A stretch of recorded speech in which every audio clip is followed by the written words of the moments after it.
already, welcome back, boys and girls. It's your main math man, Mr. Shen, coming to you live from Summit Academy. In this video, we're closing out this wonderful unit for systems of equations by doing our lesson number 16 on unit number 4. So first part says, are we there yet?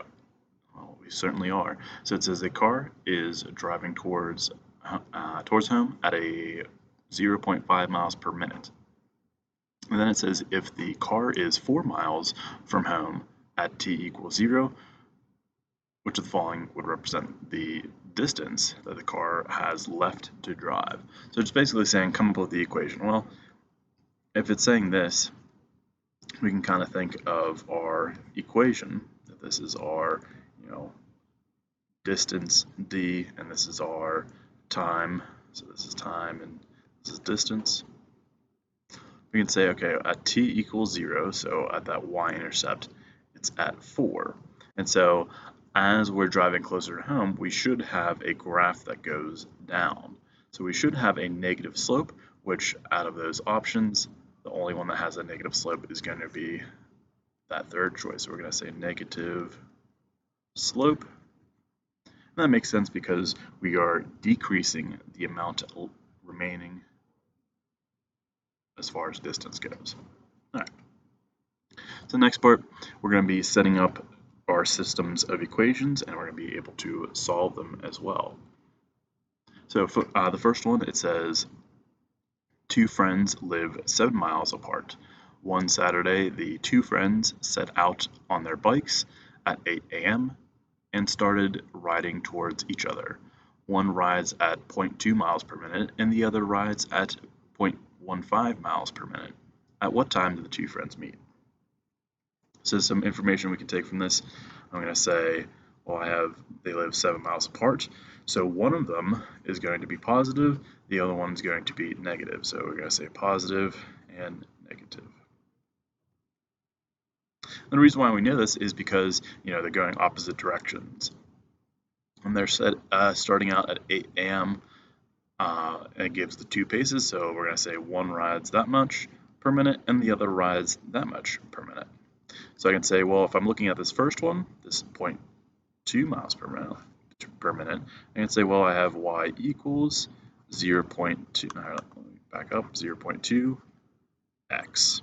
And let's actually say right on the side here, let's say x is going to be equal to our minutes, x is going to be equal to our minutes, and y is going to be equal to our miles.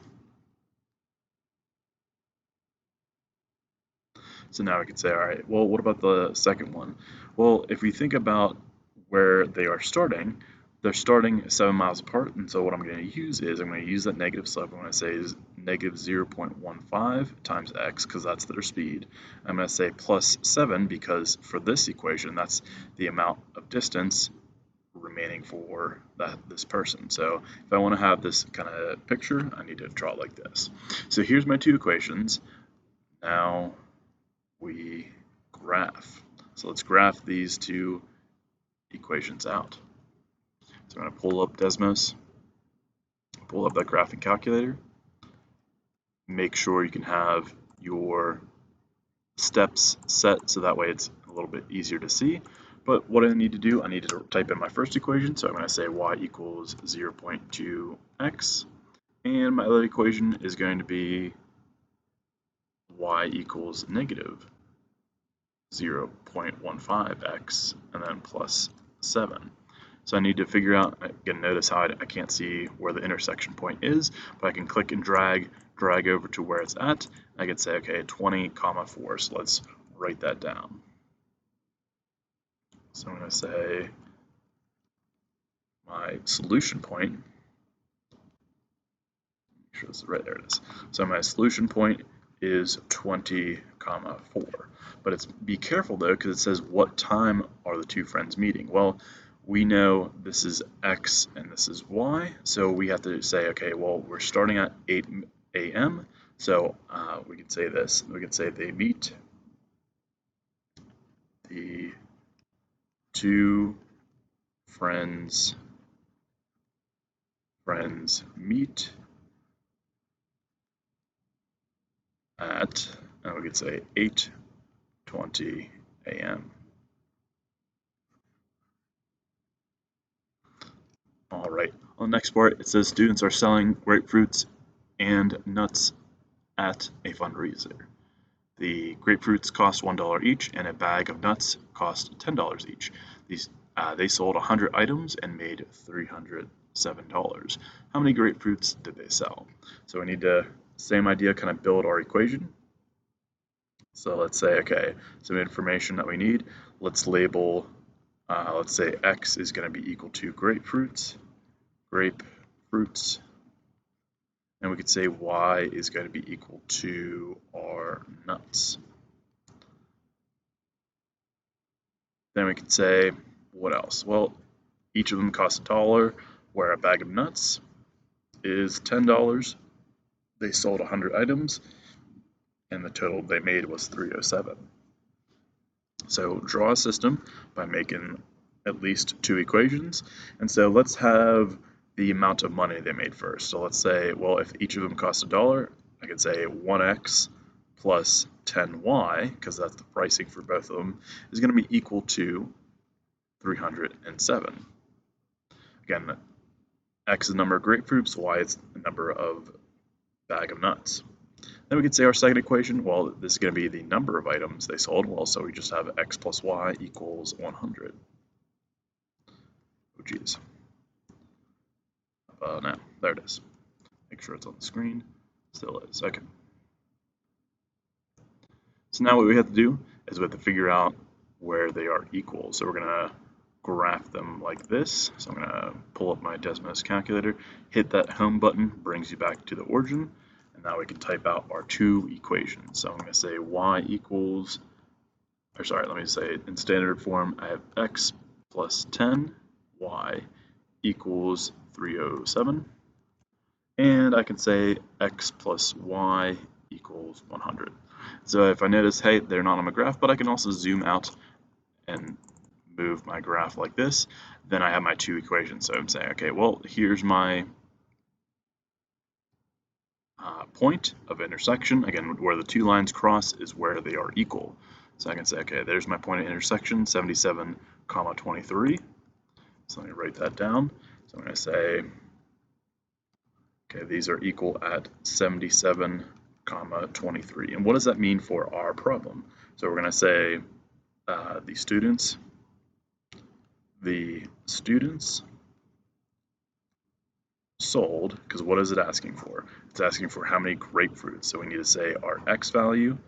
So we're going to say sold 77 grapefruits.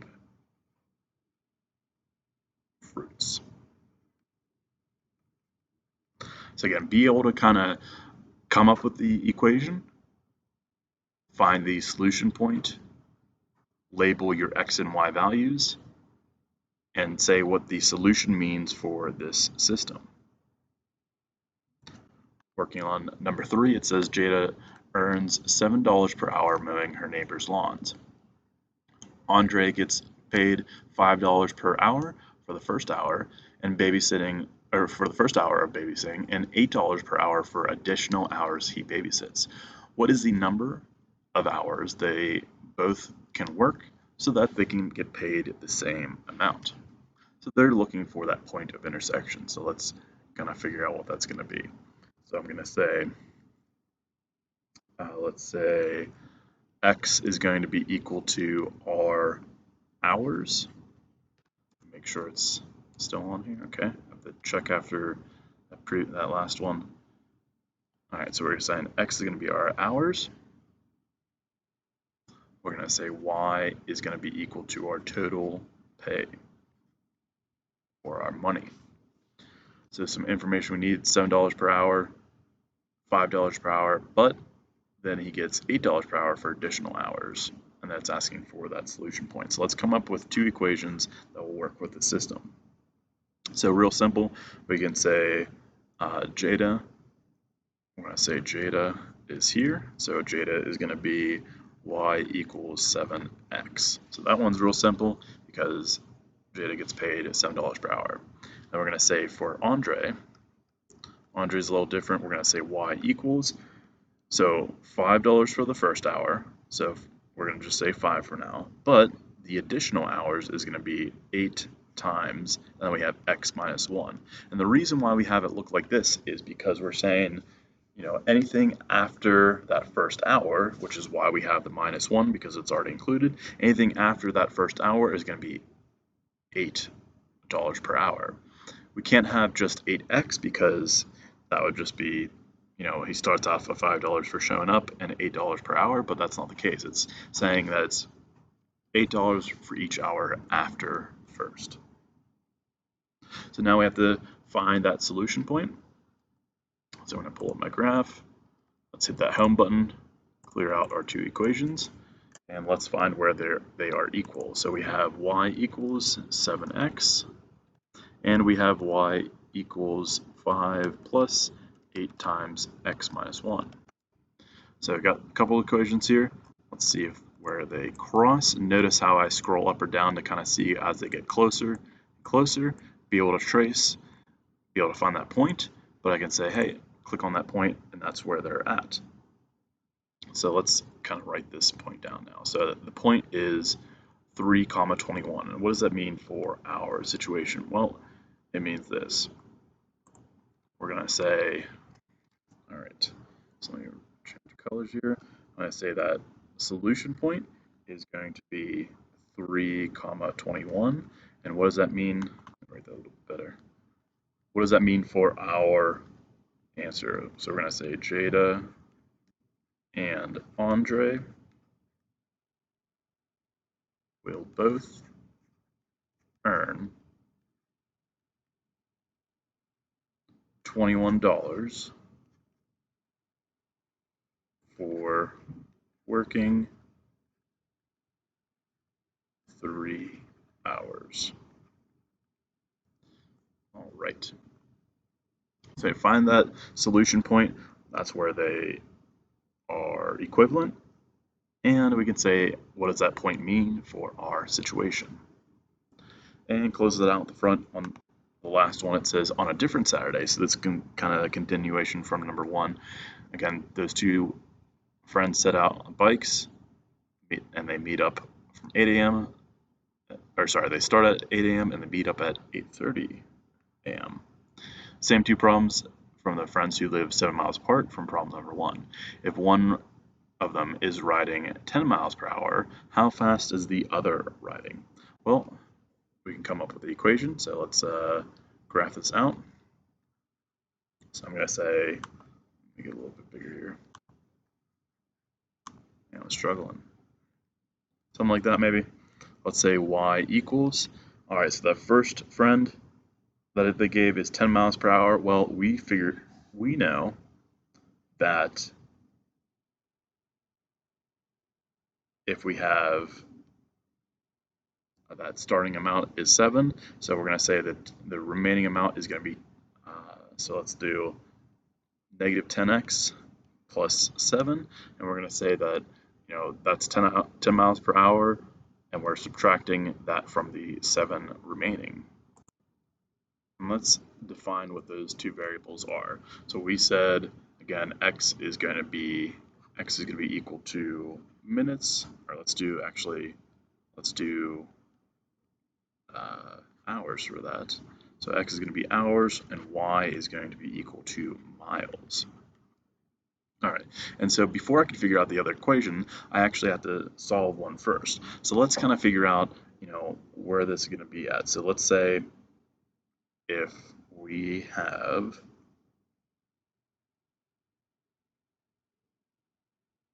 that they met up after half an hour. So let's let x equal.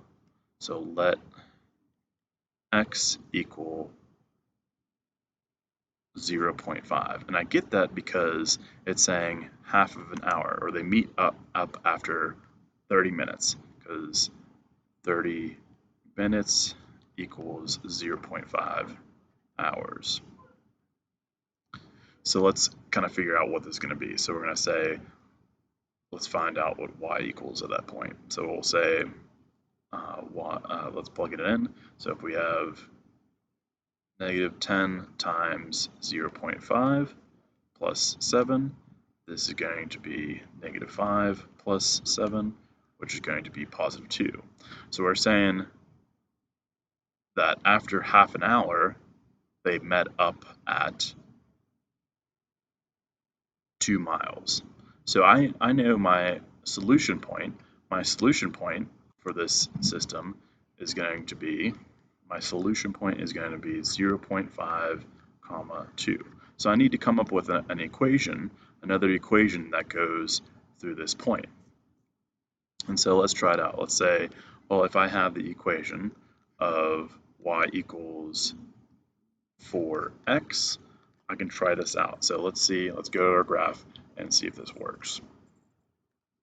So let me pull this one up real quick. So we're going to say, here's our graph.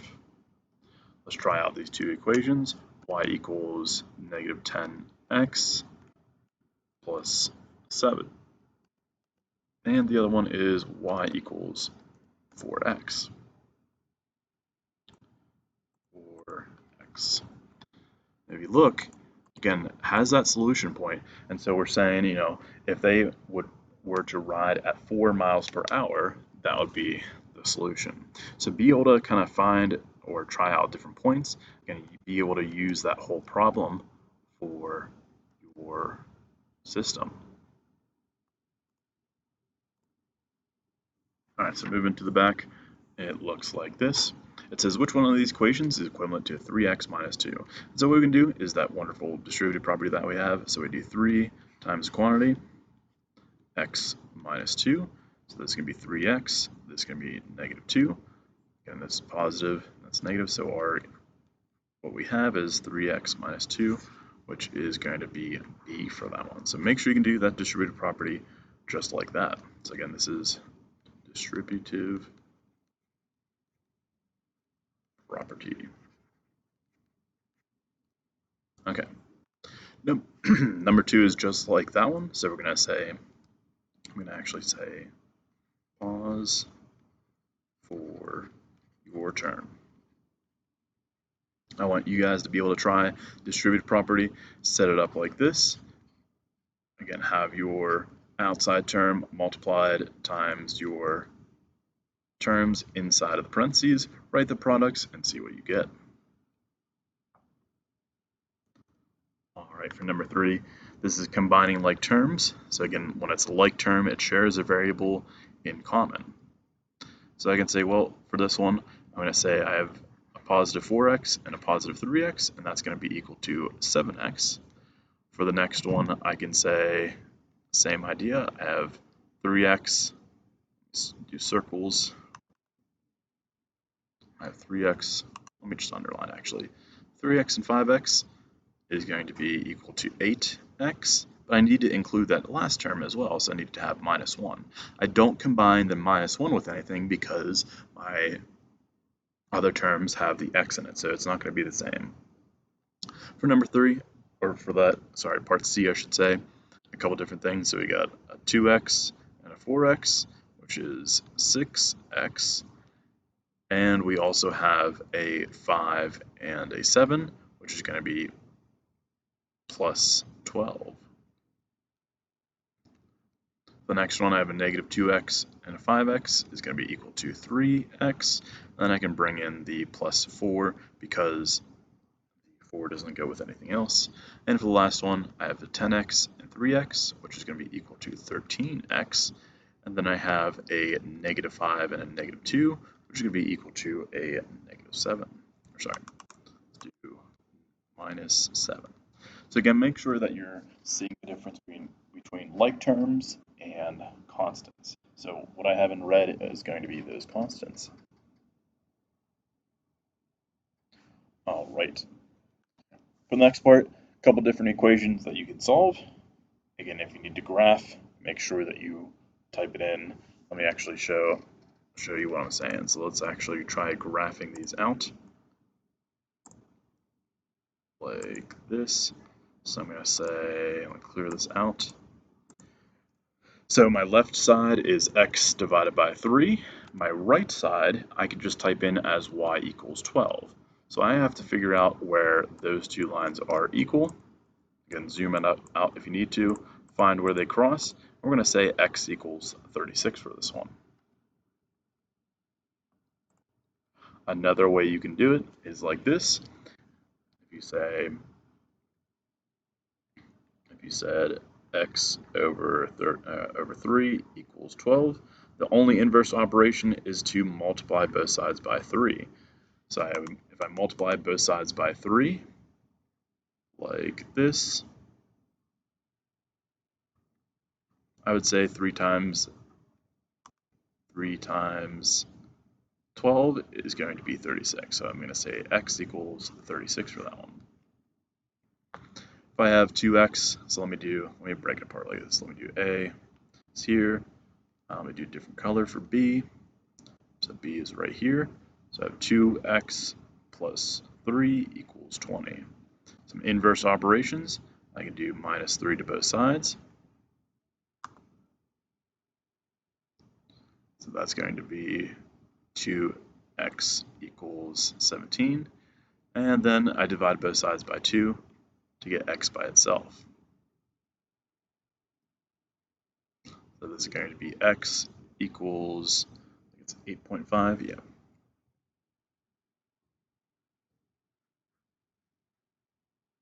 All right, so we got A and B done. For part C, I notice I have fractions on both sides, and so that's what I'm gonna multiply by to both sides. So I'm gonna actually do, let's do different colors. Let's do C right here. We have 4 over 3 times x equals 10 over 3. Again, multiply both sides by 3 first. Again, that will get rid of, so multiply both sides by 3. We would just have 4x equals 10. And the last step is to divide both sides by 4. So I'm going to divide both sides by 4 to get rid of the coefficient. So I'm going to say x equals, I'm going to say 2.5.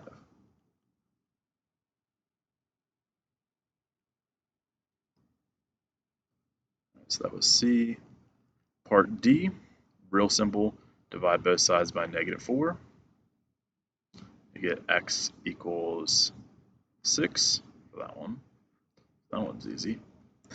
For E, similar step from before, we're going to say use that distributive property. So we have 2 times everything inside the parentheses. So we have x and -4. So this is going to be 2x. This is going to be -8.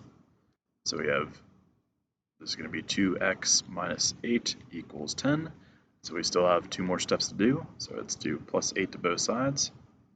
You can notice how I do my inverse operations in red, so that way I can see what I'm doing. So now I have 2x equals 18.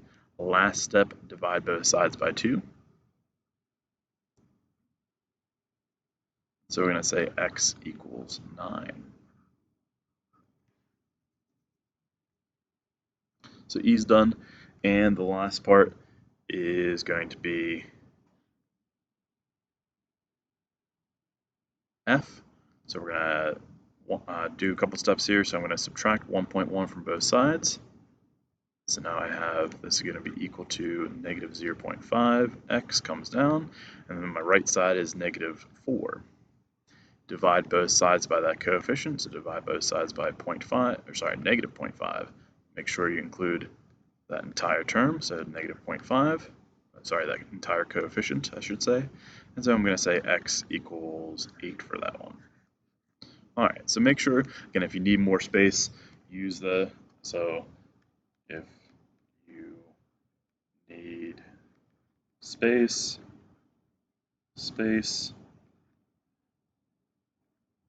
then use top of page. Okay. And then for number 5, I'm actually going to be graphing this one out a lot more, because what it's asking is x equals 2 a solution? Or if you want to plug it in, so let me just do that. So it's saying, is x equals 2 a solution, yes or no? So what we do is we substitute. And so how we do that is like this. So let's do for A is right here. I rewrite what I have. So I have negative 2 times 2 minus 4. Is that equal to? So we have a question mark here. We're saying, is that equal to 4? So well, let's check it out. So this is going to be negative 2 in parentheses times negative 2. And we're saying positive 4 is equal to positive 4. So that one is good. So we're going to say, yes, A works out because X is a solution. Another way I can check, let me show you if I graph it. Let's pull up our graph, clear this out, and let me hit the home button. So it's saying, all right, if X equals 2, there's that one equation. Let's try negative 2 times X minus 4. Where are they equal? They're equal at when X equals 2 or Y values 4. So since this is equal to 4, we know this is good. So again, you can substitute it, you can graph it, either way works out. So let me try the next one. So let's say for B, what happens? Well, we said 26 divided by 2, that's going to be equal to 13. So because 13 equals 13, so that's good. So B is also good. How about for C? What happens for C? So C is going to be negative 3.8. Negative 3.8 is that, negative 3.8 times 2, is that equal to negative 7.4? Well, if I multiply that out, that's actually negative 7.6, which is not equal to negative 7.4. So we're going to say no for that one. So no for that one because they are not equal. And lastly, but certainly not leastly, for that for that number one, or sorry, that number letter D, choice D. So we have D. Let's plug it in. So we have 4 times 2 minus 1 minus 3 times 2 minus 2. Is that equal to negative 8? Well, let's simplify this out. This is going to be 1 times 4 minus, and then we have this is 0 times 3. Is that equal to 8? This is 4. This is 0. And 4 is not equal to 8. So since those are not equal, we're going to say, hey, that last choice does not work because X equals 2 is not a solution. So make sure you can substitute those values in for your variable X and check to see if they're right. Ask questions as they come up, and as always, super slam that subscribe button.